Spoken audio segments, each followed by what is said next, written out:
nyo sa amin yung Rimulya na yan. Bakit, sir? Ang aga Ha? naman ah. Walang kwenta yan. Bakit ayaw nyo kay Rimulya, sir? Ha? Bakit ayaw nyo? Trader yan eh. Oo, Duterte kami. Duterte. Oo, trader yan. Napakalaki trader niyan. Sara, Duterte pa rin, syempre. Bakit? Ha? Bakit po? Yan lang ang may ano sa atin eh. Yan lang ang may kakayahang mamuno. Yan si Lenny, wala naman yan. Sa history nga ng Pilipinas, sila lang isla natin, hindi niya masagot eh. Oh. Si Otiveros, NPA yan eh. Oh, tsaka pipili sa mga yan, kaya sara ka na. Tumitino pa ang ating bansa.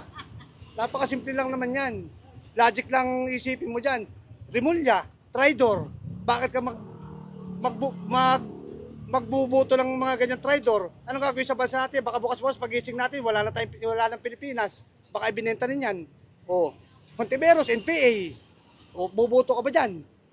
Lobredo, simpleng-simple. Ilan ang isla ng Pilipinas, pati yung lugaw, hindi daw ano, di ba?